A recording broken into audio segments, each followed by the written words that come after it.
Différents faits divers nous interpellent et nous incitent à la réflexion. Ils annoncent un événement imminent et d'une grande importance. Mais comment l'analyser? En écoutant Jean-Claude qui, à la lumière de la Bible, t'accompagnera et te permettra d'être prête, d'être prêt pour le retour de Jésus. Note que les éditions spéciales sont disponibles sur YouTube. Quelle est la réponse 2? Le 2, c'est le chiffre. Je te salue fraternellement en Jésus-Christ, le Sauveur du monde. C'est Jean-Claude qui partage avec toi cette nouvelle série qui s'intitule « Découvrir la vérité ». Marco et Jean-Claude, nous sommes encore là avec toi. Oh oui, parce que nous avons une mission à remplir. Une mission que nous avons reçue de l'Éternel des armées. Nous voulons aussi te dire que nous ne sommes pas affiliés à une communauté. Non. Nous sommes simplement des étudiants de la Bible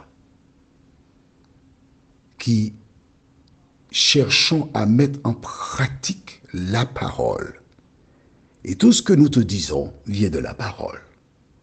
Et le Saint-Esprit s'occupe du reste. Et quand nous disons que nous n'appartenons à aucune dénomination, c'est parce que nous appartenons à Jésus de Nazareth. Et nous appliquons la parole de Jésus de Nazareth. Et nous croyons que c'est le Saint-Esprit qui convainc les hommes de péché. Nous croyons que le Seigneur ajoute à son Église, parce qu'il a une Église. Oui, nous la connaissons. Oui. Mais c'est l'Éternel qui ajoute à son Église ceux qui sont sauvés. Vois-tu, nous ne faisons pas de prosélytisme. Nous ne sommes pas là pour venir faire des adeptes pour dire venez dans telle église. Non. C'est le Saint-Esprit qui parle au cœur des personnes. Maintenant, si tu as des questions et que tu me poses des questions, je te répondrai à partir de la Bible. La Bible seule. Aujourd'hui, nous voyons pour que nous mourions. Juste avant, prions. Merci notre Seigneur et notre Dieu. Merci de nous recevoir. Parce que tu dis, là 2 ou 3 sont réunis en mon nom, je suis au milieu d'eux. Merci d'être là, Seigneur. Merci. Cet esprit, tandis que nous nous approchons de toi, avec un cœur ouvert, merci d'y déverser ta bénédiction.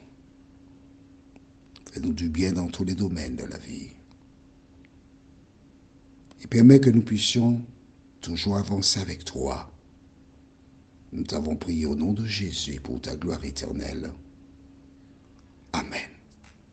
Rappelle-toi, nous avons vu comment le peuple s'est tourné vers Dieu.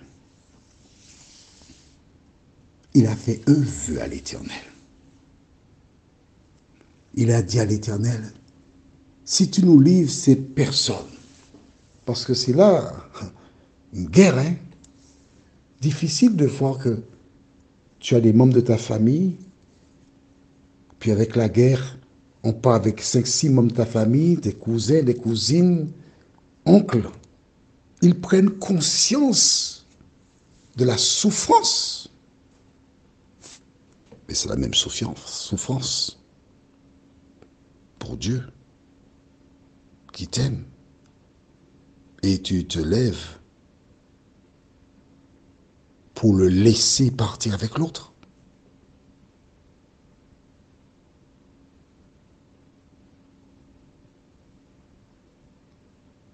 Ils se sont consacrés. Ils ont tourné le regard vers Dieu. Ils ont fait un vœu. Et Dieu exauça. Voilà. Dieu est avec nous. Mais vois-tu, comme Dieu fait un miracle, là, le diable n'est pas content, non? Mais non. Il a pris une gifle. Qu'est-ce qu'il fait? Il revient. Il revient à la charge parce qu'il n'abandonne jamais. Jamais. Tant que tu es vivante, tant que tu es vivant, le diable se battra pour te récupérer. Parce qu'il veut que tu sois à lui. Il ne veut pas que tu sois à l'Éternel des armées. C'est ça l'affaire. As-tu compris? C'est ce qu'il désire. Lisons maintenant. Dans le livre de Nombres, chapitre 21, les versets 4 et 5. Ils partirent de la montagne de Hor par le chemin de la mer Rouge pour tourner le pays d'Édom. Le peuple s'impatienta en route et parla contre Dieu et contre Moïse. Pourquoi nous avez-vous fait monter hors d'Égypte pour que nous mourions dans le désert? Car il n'y a point de paix et il n'y a point d'eau, et notre âme est dégoûtée de cette misérable nourriture. Quelques jours plus tôt, ils se sont consacrés à Dieu. Quelques jours plus tôt, ils ont demandé à Dieu de leur exaucer. Dieu leur a donné une victoire. Ils continuent à cheminer et que font-ils? Ils se laissent utiliser encore une fois de plus par le diable. Le diable est content, hein? C'est vrai que par rapport au roi d'Arad, que bon, ils sont retournés vers Dieu qui a donné une victoire, bon d'accord, mais repartons au combat. Et voici ces mêmes personnes dont le comportement avait poussé Moïse à frapper le rocher, qui reviennent avec la même arme, attaquer Dieu et Moïse. Dieu, c'est Dieu. Il n'est pas sur terre, il ne voit pas, il a tout son temps. Mais Moïse est un humain, mortel. Moïse s'est emporté une fois. Alors le diable essaie pour voir s'il peut encore s'emporter une deuxième fois. De toute façon, il ne va pas entrer dans Canaan. Mais ce n'est pas suffisant. Il cherche à détruire Moïse. Pourquoi? Parce que Moïse est celui qui, sous la direction de Dieu, a fait sortir le peuple d'Israël d'Égypte et qui l'a conduit jusqu'ici. Le peuple ne doit pas aller en Canaan. Parce que s'il arrive en Canaan, Dieu a trouvé des moyens, des personnes pour l'aider à se convertir totalement. Et si le peuple est totalement converti, le libérateur viendra tuer Satan. C'est ça son problème. Alors il utilise le peuple. Et je voudrais te rappeler que toutes les fois qu'une personne te fait quelque chose ou dit quelque chose, n'oublie jamais que c'est le diable qui est derrière pour te provoquer comme il a fait avec Moïse. Que reproche-t-il? Alors, dis-moi, qu'est-ce qu'il reproche? Première chose, il n'y a point de pain. Il n'y a point d'eau. Et la nourriture que Dieu nous donne là, la question de manne là, on est bon avec ça. Misérable nourriture. Qu'est-ce que la manne? Tu ne sais pas. Je vais t'expliquer. Comme dans le Notre Père, Jésus dit, Notre Père qui est aux cieux, que ton nom soit sanctifié, que ton règne vienne, que ta volonté soit faite sur la terre comme au ciel. Donne-nous aujourd'hui notre pain de ce jour. Les Hébreux comprennent cela très bien. Pourquoi? Parce que lorsqu'ils étaient dans le désert, Dieu leur envoyait chaque jour la manne, qui était une sorte de gelée. Ils consommaient cette nourriture chaque jour. Ils ne devaient pas laisser pour le lendemain, parce que s'ils conservaient la nourriture, ils s'y mettaient des vers, c'était infect, c'était pas bon. Mais le 6e jour, tu trouves ça dans le livre de Nombre. Non, pardon, Exode 16. D'accord? Exode 16. Le 6e jour, la Bible appelle cela le jour de la préparation. Il en ramassait en quantité double. Et il consommait donc le 6e jour et le 7e jour. Le 7e jour, c'est le dernier jour de la semaine, qui est le samedi. Et donc, les Juifs, bon, si tu connais l'histoire des Juifs, tu sais qu'ils observent le sabbat, qui est le 7e jour de la semaine.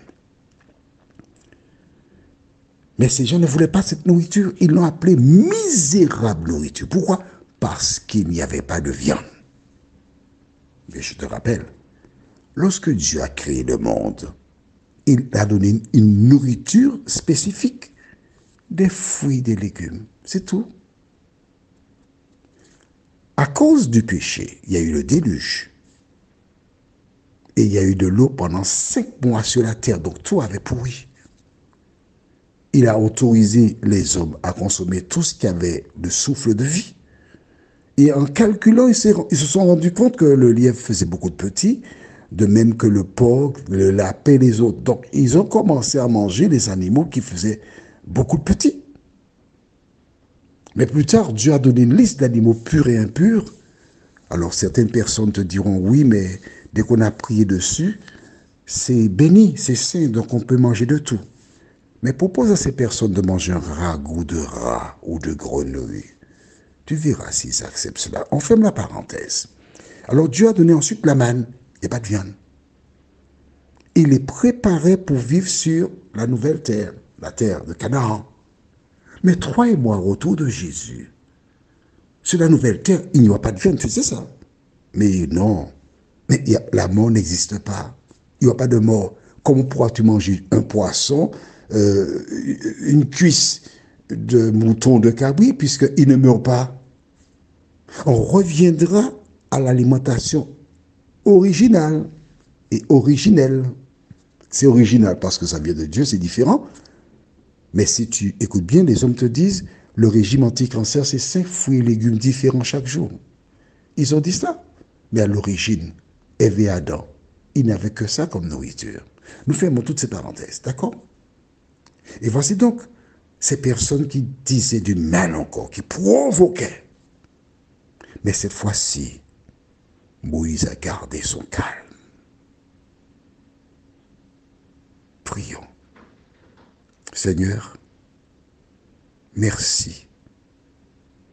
Parce que tes enfants qui savent que Moïse avait tué l'Égyptien, puis chassé les bergers, puis frappé le rocher 2 fois au lieu de parler, ils voient que maintenant Moïse n'a pas répondu. Il n'a rien fait.